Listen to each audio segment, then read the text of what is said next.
साथियों, आप देख रहे हैं यूपी समाचार। यहाँ पर आपको 20 मिनट में यूपी की 50 बड़ी खबरें मिलेगी, तो वीडियो को पूरा जरूर देखें। आज की पहली खबर, यूपी के स्कूलों में छुट्टियां खत्म, 16 जून से पढ़ाई शुरू। 16 जून से परिषदीय विद्यालय खुलने वाले हैं, लेकिन 90% शिक्षक जनगणना ड्यूटी में व्यस्त हैं, जो 20 जून तक चलेगी। शिक्षक संगठनों ने जनगणना और स्थानांतरण प्रक्रिया के कारण एक सप्ताह अवकाश बढ़ाने की मांग की है।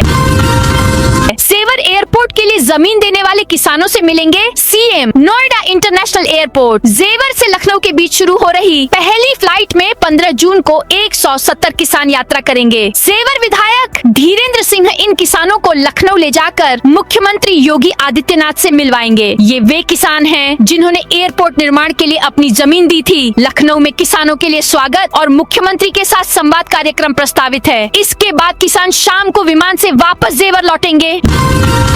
यूपी के 21 जिलों में आंधी तूफान का अलर्ट, 70 की स्पीड से हवाएं चलेंगी। यूपी में प्री मानसून एक्टिव है। मौसम विभाग ने रविवार को 21 शहरों में आंधी तूफान की चेतावनी जारी की है। इस दौरान 60 से 70 किलोमीटर की रफ्तार से हवाएं चलेंगी। 5 जिलों में बारिश का अलर्ट है। हालांकि रविवार सुबह ज्यादातर जिलों में हल्की धूप है, कहीं कहीं बादल छाए हैं। उमस की वजह से गर्मी बढ़ गई है। लखनऊ के मौसम वैज्ञानिक अतुल सिंह ने बताया, हरियाणा के आसपास पश्चिमी विक्षोभ एक्टिव है। इसके चलते प्री मानसून की बारिश हो रही है। 17 से 20 जून तक मानसून यूपी में सोनभद्र और ललितपुर के रास्ते एंट्री कर सकता है। अभी मानसून बिहार तक पहुंच चुका है।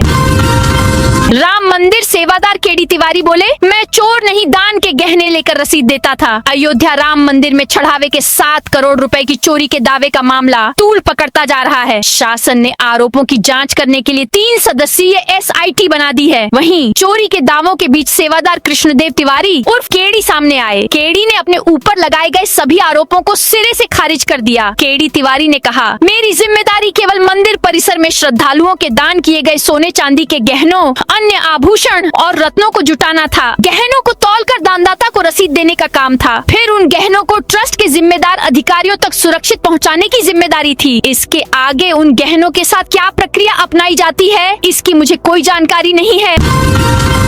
यूपी के 1 लाख घरों में लगेंगे मिनी बायोगैस प्लांट। योगी सरकार उत्तर प्रदेश के 1 लाख से अधिक ग्रामीण घरों में मिनी बायोगैस प्लांट स्थापित करेगी, जिससे गो संरक्षण ग्रामीण अर्थव्यवस्था की रीढ़ बनेगा। यह पहल LPG खर्च कम करने, मुफ्त जैविक खाद प्रदान करने और किसानों की आय बढ़ाने में सहायक होगी। सीएम योगी का बड़ा ऐलान, बिलो टेंडर डालने वालों के काम की जांच हो और ब्लैकलिस्ट करें। सीएम योगी ने कहा, टेंडर प्रक्रिया के दौरान जो 20% से अधिक बिलो टेंडर डालकर काम को बाधित करते हैं, उनको चिन्हित किया जाए। उनके कामों की समीक्षा करते हुए उनको ब्लैकलिस्ट किया जाए। टेंडर प्रक्रिया की गलत शिकायत करने वालों को भी चिन्हित कर उन पर कार्रवाई की जाए। बलिया बांसडीह मार्ग पर मुख्यमंत्री ने चीफ इंजीनियर से रिपोर्ट मांग ली। डिजिटल लेबर चौक से जुड़ेंगे प्रदेश के 10 करोड़ वर्कर। मोबाइल ऐप पर घर बैठे मिलेगा काम। प्रदेश के 10 करोड़ से अधिक पंजीकृत श्रमिकों को आने वाले समय में काम की तलाश में चौराहों और लेबर अड्डों पर खड़ा नहीं होना पड़ेगा। श्रम एवं सेवायोजन विभाग ने डिजिटल लेबर चौक DLSE मोबाइल ऐप को शुरू कर दिया है, जिसके माध्यम से श्रमिक घर बैठे रोजगार के अवसर खोज सकेंगे। इस प्लेटफॉर्म पर श्रमिकों के साथ साथ नियोजक भी पंजीकरण करा सकेंगे।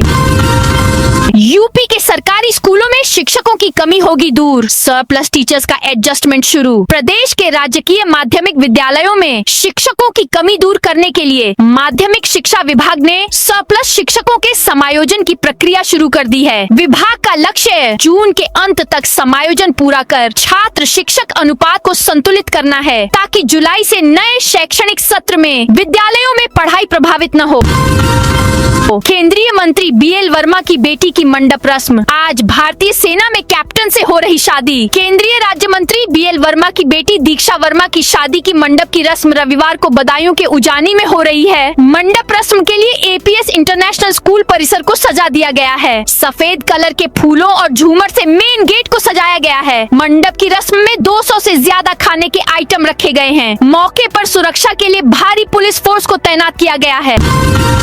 अखिलेश यादव बोले, लाइट कैमरा बंद करिए, चढ़ावा वापस आ जाएगा। सपा प्रमुख अखिलेश यादव ने रविवार को कहा, राम मंदिर में चढ़ावे में चोरी के बाद कितना दुर्भाग्य है कि अब राम मंदिर और साधुओं की जांच अधिकारी करेंगे। सनातन धर्म के लिए इससे बड़ा दुर्भाग्य और क्या हो सकता है। यह सनातन धर्म का अपमान है। वहाँ कैमरे बंद कर दो, लाइट बंद कर दो, प्रभु श्री राम के सामने अपने आप कोई चढ़ावा रख जाएगा, चढ़ावा वापस कर दो, प्रभु श्री राम माफ कर देंगे।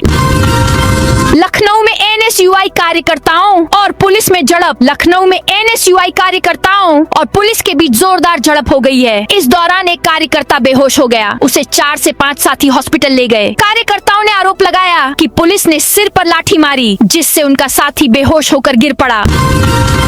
उन्नाव में मदरसा पर चल बुलडोजर। प्रशासन ने खेल मैदान की भूमि से अवैध कब्जा हटाया। उन्नाव जिले के माखी थाना क्षेत्र के इंसुनिया गांव में रविवार को जिला प्रशासन ने बड़ी कार्रवाई करते हुए खेलकूद के मैदान की भूमि पर बने अवैध निर्माण को ध्वस्त करा दिया। भारी पुलिस बल और राजस्व विभाग की टीम की मौजूदगी में न्यायालय के आदेश का पालन कराते हुए प्रशासन ने कब्जा हटाने की कार्रवाई पूरी की।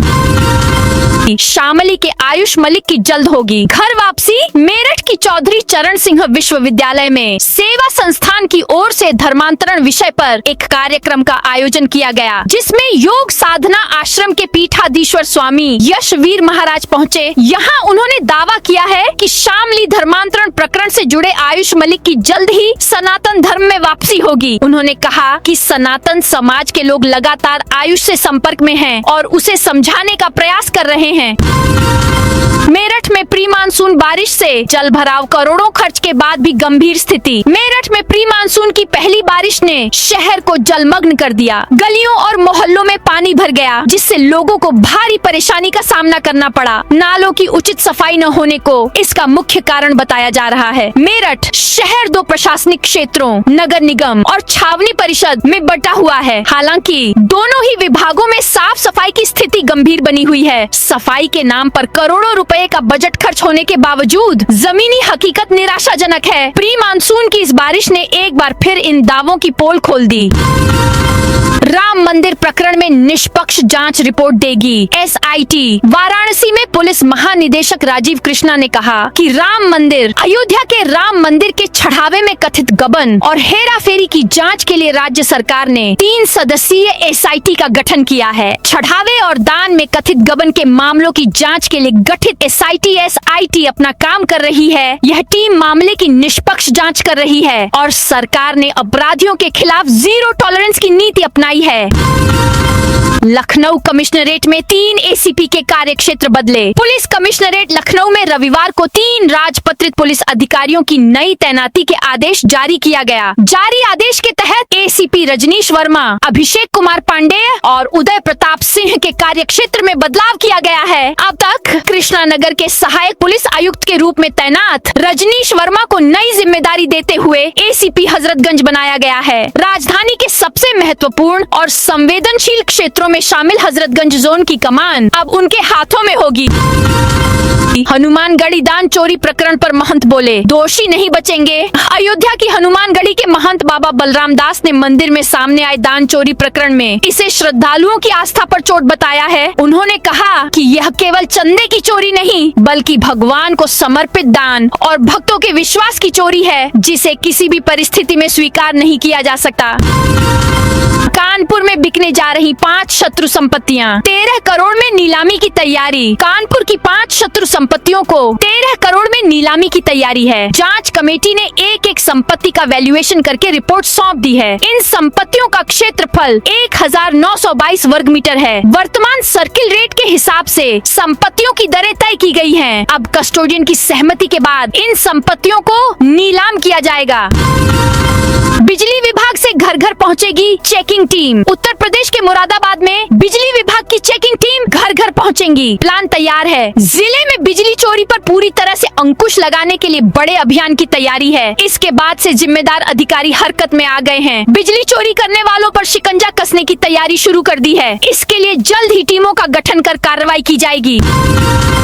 यात्रीगण कृपया ध्यान दें, 23 तक लखनऊ की जगह आलमनगर ट्रांसपोर्ट नगर होकर चलेंगी। यह ट्रेनें रेलवे भूमि विकास प्राधिकरण RLDA ने लखनऊ स्टेशन के एयर कॉन्कोर्स निर्माण कार्य के लिए 14 से 23 जून तक प्लेटफॉर्म नंबर 4 का मेगा ब्लॉक लिया है। इस कारण 21 ट्रेनें 14 से 23 जून तक लखनऊ न आकर आलमनगर, ट्रांसपोर्ट नगर, उतरेटिया होकर चलेंगी। इन ट्रेनों को आलमनगर और उतरेटिया स्टेशन पर 5 मिनट का ठहराव मिलेगा। यूपी में जुलाई से ही नई सड़कों और पुलों के लिए बजट मंजूर करेगा PWD। अगले साल होने वाले विधानसभा चुनाव को देखते हुए प्रदेश सरकार विकास कार्यों को रफ्तार देने में जुट गई है। मुख्यमंत्री योगी आदित्यनाथ ने मंडलीय द्वारा शुरू कर दिए हैं। इन दौरों में मुख्यमंत्री जनप्रतिनिधियों के साथ बैठकें कर रहे हैं। जनप्रतिनिधियों से उनके विधानसभा क्षेत्र में इस वर्ष नई सड़कें व पुल पुलियों की प्राथमिकता की जानकारी ले रहे हैं। विभाग की तैयारी जुलाई से ही नई योजनाओं के लिए बजट स्वीकृति और टेंडर प्रक्रिया शुरू करने की है। यूपी में नई भर्ती से पहले शिक्षकों को गृह जिले में तैनाती देने की मांग। प्रदेश में नई शिक्षक भर्ती की तैयारी के बीच प्राथमिक शिक्षक प्रशिक्षित स्नातक एसोसिएशन ने कार्यरत परिषदीय शिक्षकों के अंतर जनपदीय स्थानांतरण की मांग उठाई है। एसोसिएशन ने मुख्यमंत्री को पत्र भेजकर कहा है कि नई भर्ती से पहले वर्तमान शिक्षकों को गृह जिले में जाने का अवसर दिया जाए। सीएम ने रवि किशन की चुटकी ली तो हंस पड़े जनप्रतिनिधि। मुख्यमंत्री योगी आदित्यनाथ 3 दिवसीय दौरे पर गोरखपुर हैं। प्रवास के दूसरे दिन रविवार को वह एनेक्सी भवन में PWD के अधिकारियों के साथ बैठक की। बैठक शुरू होते ही मुख्यमंत्री ने सांसद रवि किशन की चुटकी ली। मुख्यमंत्री ने कहा कि रवि किशन तो सारा प्रस्ताव विजय दुबे को दे आए। इस बात पर सभी लोग हंस पड़े। जौनपुर में फर्जी बुकिंग करने वालों पर कार्रवाई तय। रेलवे सुरक्षा बल ने टिकटों की कालाबाजारी रोकने के लिए अपनी साइबर शाखा प्रबल का उपयोग करने का निर्णय लिया है। इस पहल का उद्देश्य अवैध टिकटों की बिक्री पर अंकुश लगाना और यात्रियों के लिए सुविधा सुनिश्चित करना है। प्रबल RPF की एक विशेष साइबर शाखा है। यह प्रतिबंधित सॉफ्टवेयर का उपयोग करके बुक किए गए टिकटों का पता लगाती है और अलर्ट जारी करती है। अयोध्या में मां सरयू को छड़ेगी 1100 मीटर लंबी चुनरी। अधिक मास के पावन अवसर पर अयोध्या धाम में रविवार को श्रद्धा, भक्ति और सनातन परंपरा का भव्य संगम देखने को मिलेगा। विश्व कल्याणार्थ आयोजित 25 दिवसीय श्री 1008 श्री विष्णु महायज्ञ के अंतर्गत सरयू तट के कच्चा घाट पर मां सरयू का दुग्धाभिषेक, भव्य आरती और चुनरी महोत्सव आयोजित किया जाएगा। आयोजन के तहत श्रद्धालुओं द्वारा मां सरयू को 1100 मीटर लंबी चुनरी अर्पित की जाएगी। बलरामपुर में मनरेगा तालाब निर्माण में 58 लाख की अनियमितता। बलरामपुर के विकासखंड पचपेड़वा की ग्राम पंचायत विशुणपुर टनटनवा में मनरेगा के तहत तालाब निर्माण कार्यों में वित्तीय अनियमितताओं के मामले में सतर्कता अधिष्ठान विजिलेंस ने बड़ी कार्रवाई की है। मामले में ग्राम प्रधान, रोजगार सेवक, पंचायत सचिव और तत्कालीन अतिरिक्त कार्यक्रम अधिकारी के खिलाफ विजिलेंस थाना अयोध्या सेक्टर में मुकदमा दर्ज किया गया है। मोबाइल में मिले डॉक्यूमेंट से बांग्लादेशी का पता चला। सहारनपुर में 17 वर्षों से फरार चल रहे 25,000 रुपए के इनामी आरोपी जाहिद की गिरफ्तारी ने एक पुराने मामले को फिर से चर्चा में ला दिया है। पुलिस और ATS की जांच में सामने आया है कि आरोपी लंबे समय से फर्जी दस्तावेजों और बदली हुई पहचान के सहारे भारत में रह रहा था। जमीन कब्जा करने वालों पर करे सख्त कार्रवाई। जनता दर्शन में सीएम ने अधिकारियों को दिया निर्देश। 3 दिवसीय दौरे पर गोरखपुर पहुंचे मुख्यमंत्री योगी आदित्यनाथ ने प्रवास के दूसरे दिन जनता दर्शन में 200 लोगों की समस्या सुनी। कई लोगों ने जमीन से जुड़ी समस्याएं बताई। मुख्यमंत्री ने अधिकारियों को निर्देश दिया कि किसी की जमीन पर अवैध कस्बा करने वाले के विरुद्ध कड़ी कार्रवाई की जाए। उन्होंने सभी फरियादियों को समस्याओं के समाधान का भरोसा दिया। वाराणसी लालपुर थाने में आरोपी को VIP ट्रीटमेंट मुंशी की कुर्सी पर बैठाया। वाराणसी के लालपुर पांडेयपुर थाना पुलिस पर रसूखदार अपराधियों को VIP ट्रीटमेंट देने का आरोप है। पुलिस ने आरोपी को गिरफ्तार करने के बाद थाने में मुंशी की कुर्सी पर बैठाया, वहीं अन्य आरोपियों को जमीन पर बिठाया। इतना ही नहीं, अपराधी को बाहर से खाना मंगवा कर खिलाया गया। आरोप है कि शिकायत के काफी समय बाद आरोपी को गिरफ्तार किया गया, जबकि आरोपी खुलेआम घूम रहा था। हालांकि पुलिस मामले में चुप्पी साधे है और VIP ट्रीटमेंट के आरोपों को नकार रही है। बस्ती में 94 क्विंटल राशन कम मिला, कोटेदार का लाइसेंस निलंबित। बस्ती के कुदरहा ब्लॉक अंतर्गत भंगुरा गांव में उचित दर विक्रेता द्वारा राशन की बड़े पैमाने पर हेराफेरी का मामला सामने आया है। भौतिक सत्यापन के दौरान रिकॉर्ड और वास्तविक स्टॉक में भारी अंतर पाए जाने के बाद पूर्ति विभाग ने दुकान का लाइसेंस निलंबित कर दिया है। जिला अधिकारी के अनुमोदन के बाद कोटेदार और उसके सहयोगी के खिलाफ प्राथमिकी दर्ज करने की प्रक्रिया शुरू कर दी गई है। मोदी फ्रांस में राष्ट्रपति मैक्रों से मिले। पीएम ने कहा, दोनों देश एक सोच से आगे बढ़ रहे। प्रधानमंत्री नरेंद्र मोदी ने फ्रांस के नीस शहर में राष्ट्रपति इमैनुअल मैक्रों से मुलाकात की। दोनों ने भारत इनोवेट्स कार्यक्रम का उद्घाटन किया। यह कार्यक्रम भारत, फ्रांस और अन्य देशों के स्टार्टअप्स और वेंचर कैपिटल फंड्स को बढ़ावा देने के लिए किया जा रहा है। मोदी ने कार्यक्रम में कहा, दुनिया में कुछ देशों के रिश्ते ऐसे होते हैं जो एक सोच और विजन से आगे बढ़ते हैं। भारत और फ्रांस का रिश्ता भी ऐसा ही है। दोनों देशों के संबंध सिर्फ व्यापार या कूटनीति तक सीमित नहीं है, बल्कि साझा मूल्यों, भरोसे और भविष्य के लिए एक जैसी सोच पर आधारित है। ओवैसी लखनऊ पहुँचे, नारे लगे, देखो देखो शेर आया, 200 सीटों पर चुनाव लड़ने का ऐलान कर सकते हैं। AIMIM चीफ असदुद्दीन ओवैसी करीब 1.5 साल बाद लखनऊ पहुँचे। वह बहराइच में एक रैली करेंगे। रविवार सुबह ओवैसी एयरपोर्ट पहुँचे तो समर्थकों ने नारे लगाए, देखो देखो कौन आया, शेर आया, शेर आया। 2027 यानी अगले साल होने वाले विधानसभा चुनाव को देखते हुए ओवैसी का यह दौरा अहम माना जा रहा है। वह यूपी में 200 सीट पर लड़ने का ऐलान कर सकते हैं। 100% इथेनॉल से चलेंगी गाड़ियां, सरकार ने दी मंजूरी। केंद्र सरकार ने देश में 100% शुद्ध इथेनॉल को बतौर ईंधन इस्तेमाल करने की मंजूरी दे दी है। केंद्रीय सड़क परिवहन और राजमार्ग मंत्री नितिन गडकरी ने शनिवार 13 जून को नागपुर में एक प्रेस कॉन्फ्रेंस के दौरान इसकी जानकारी दी। उन्होंने बताया कि इस फैसले से जुड़े नियमों और रेगुलेशंस को अंतिम रूप देने वाली फाइल पर उन्होंने साइन कर दिए हैं। इस कदम का मुख्य उद्देश्य देश की कच्चे तेल, फॉसिल फ्यूल के इंपोर्ट पर निर्भरता को कम करना और ट्रांसपोर्ट सेक्टर से होने वाले प्रदूषण को रोकना है। लखनऊ में ट्रेन की पटरी पर रखा 50 किलो लोहा। लखनऊ में एक बार फिर ट्रेन को पटरी से उतारने की साजिश का मामला सामने आया है। कैंट क्षेत्र के दिलकुशा ब्लॉक हट के पास रेलवे ट्रैक पर 50 किलो वजनी लोहे का एंगल रख दिया गया। अमृतसर से हावड़ा जा रही पंजाब मेल जब लखनऊ से गुजरी तो दिलकुशा के पास उसके इंजन के नीचे लोहा फंस गया। लोको पायलट ने समय रहते इमरजेंसी ब्रेक लगा दिए, जिससे बड़ा हादसा टल गया। प्रयागराज में होटल की महिला मैनेजर से लिफ्ट में छेड़छाड़। प्रयागराज के कीड़गंज क्षेत्र स्थित एक होटल की महिला मैनेजर ने होटल मालिक के रिश्तेदार पर छेड़छाड़ का आरोप लगाया है। पीड़िता का कहना है कि लिफ्ट में उसके साथ अश्लील हरकत की गई। शिकायत करने पर होटल मालिक के परिजनों ने उसका साथ देने के बजाय उसे ही धमकाया, गाली गलौज की और मारपीट की। मामले में पुलिस ने होटल मालिक समेत 5 लोगों के खिलाफ रिपोर्ट दर्ज की है। सूबेदारगंज से मुंबई वलसाड के लिए विशेष ट्रेनें होंगी शुरू। उत्तर मध्य रेलवे ने गर्मी की छुट्टियों और बढ़ती यात्री भीड़ को देखते हुए प्रयागराज से मुंबई और गुजरात के लिए विशेष ट्रेनें चलाने का निर्णय लिया है। इसके तहत प्रयागराज के सूबेदारगंज स्टेशन से गुजरात के वलसाड और महाराष्ट्र की राजधानी मुंबई क्षेत्र के दादर तक ग्रीष्मकालीन विशेष ट्रेनें संचालित होंगी। साथ ही प्रयागराज दादरी विशेष ट्रेन में अतिरिक्त कोच भी जोड़े जाएंगे, जिससे यात्रियों को अधिक सीटें मिल सकेंगी। भ्रामक दावे करने पर इमामी सहित 8 कंपनियों को notice. Food safety and standards authority of India ने रविवार को देश की 8 बड़ी फूड कंपनियों को कारण बताओ नोटिस जारी किया है। इन कंपनियों पर अपने प्रोडक्ट्स के ब्रांड नाम, ट्रेड नाम और विज्ञापनों में उपभोक्ताओं को गुमराह करने वाले दावे करने का आरोप है। रेगुलेटर ने साफ किया है कि food safety and standards act 2006 के तहत ऐसे भ्रामक नाम रखना सख्त प्रतिबंधित है।